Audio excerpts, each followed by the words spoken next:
We have a special sit down, especially this Friday morning in studio today. I have a special guest that is Dr. Kuda Mupawose. Dr. Kuda is a board certified trichologist with the American Medical Certification Association. She is a trichologist, pharmacologist, entrepreneur, and founder of the Feslo Clinic and Feslo Hair Care brand, which worked and has worked as a hairstyle brand and worked as a hairstylist for more than 15 years.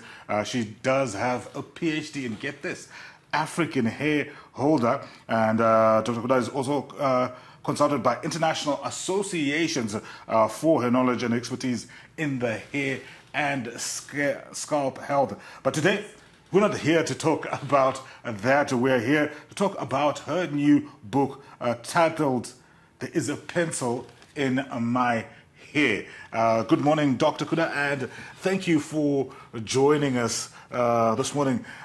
Before we came in here, I was asking you what a trichologist is and what kind of work you do.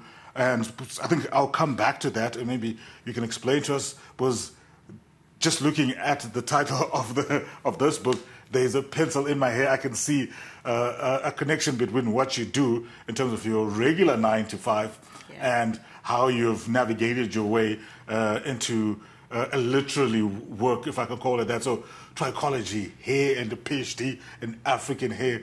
Walk me through that journey. How do you get there, and how has that influenced your writing, especially in terms of this particular piece of literary work?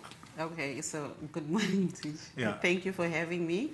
I've always been fascinated with hair. I've always loved hair.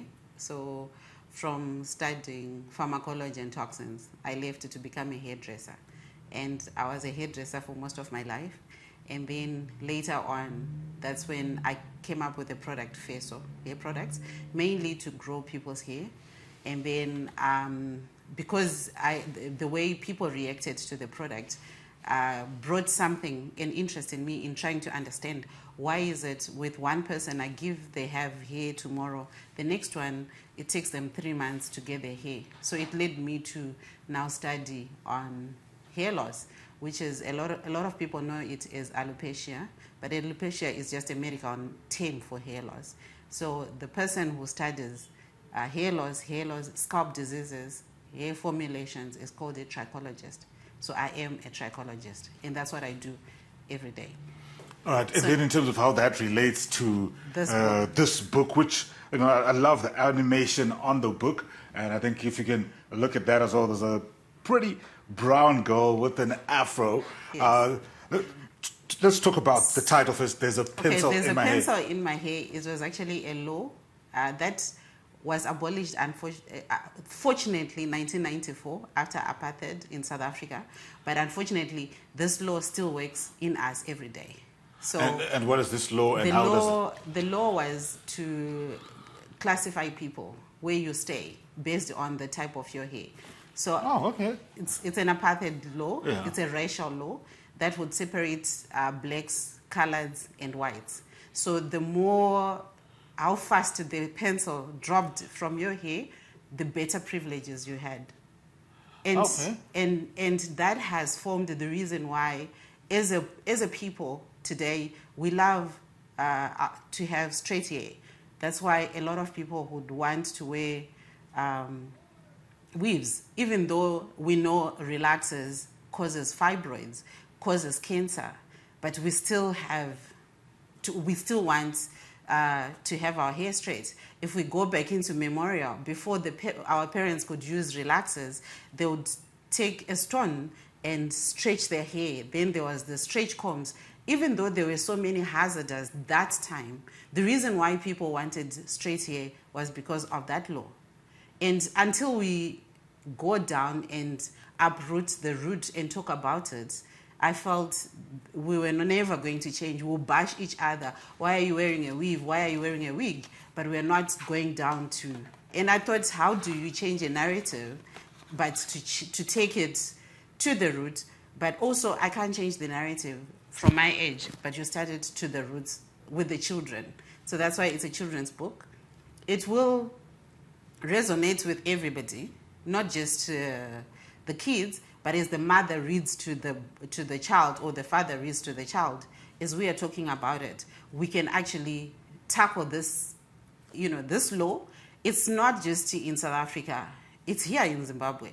It's across anywhere where you find black people, because it's a law that was there and we're still doing it. Even though it has been abolished, but we are still doing it.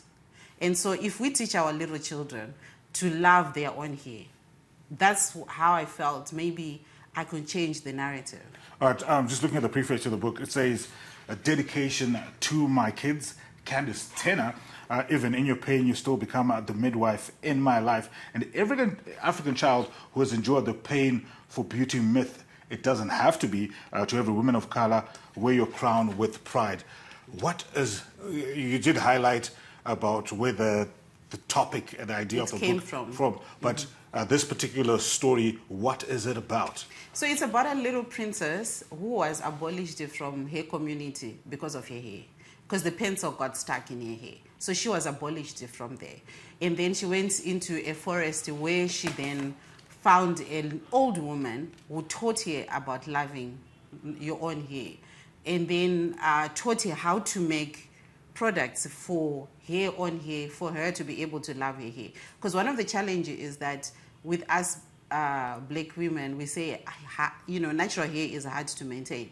But we've never been taught how to maintain our own natural hair. So this is my way of giving back, to say this is how we can grow. And through How Princess Nia's Life, it's a series of 4 books. So the first one is just talking about the origins of it. And then the next one comes about the ingredients that we need to use as black people to do our hair and for us to have our hair feel better. And so that's what it's all about. And there's illustrations that were done by my son. So the book is in both illustration and in word, so that it's appealing to both the children and even the adults. And obviously you're seeing a lot of these colorful inspiration, but also looking at the forward to the book. I see you got Dr. Kuda Mupawose to do the forward. I know he's a big advocate, especially when it comes to natural hair and, our Africanness. Yes. How did that intersection come between you and Dr.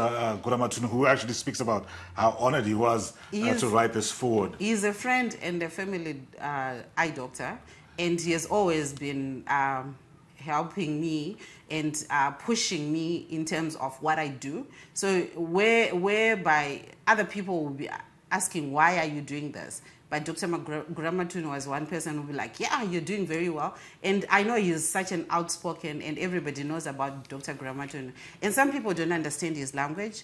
And I just felt like from studying it scientifically and actually working with the hair, this is also my way of supporting a man in the community who is supporting us to stand for our hair. I think part of that forward reads, hopefully Dr. Kuda Mupawose's book is the beginning of a journey to restore our self-worthiness, self-confidence, self-pride, self-respect, and self-love. What are you hoping that, whether it's the parents who are reading this to their kids or the kids who are going to have these stories told to them, especially the young girls and even boys who maybe are facing this backlash or whatever you want to call it in terms of the African, what do you hope they can take away from there is a pencil in my hair? Well, the takeaway is that we start looking at our hair and loving our hair the way that it is. Why is our hair such a hard topic? People talk about professionalism. Look at the way my hair is looking. If we go, today is 2024. If I were to go into a corporate world today, looking the way that I look, some people would judge me based on my hair. But my hair has got nothing to do. Why don't you judge people based on their bodies? The body is not as much out there more than the hair. You go into the banking sector in Zimbabwe today, they'll tell you your hair is not professional. So I'm hoping it touches everyone, and I'm hoping it's a beginning of a discussion on us sticking pencils in our own hair. So yeah, lovely to sit down here with Dr. Kuda. She's got this lovely book, There Is a Pencil in My Hair. Just before I let you go, somebody obviously maybe has been captivated by the work that you're doing in terms of articulating the hair struggles of young boys and girls, and maybe even adults in Zimbabwe, not only Zimbabwe, but on the continent. How can they get access to this book? Well, the book is now on e-books on Amazon. We have a few hard copies locally.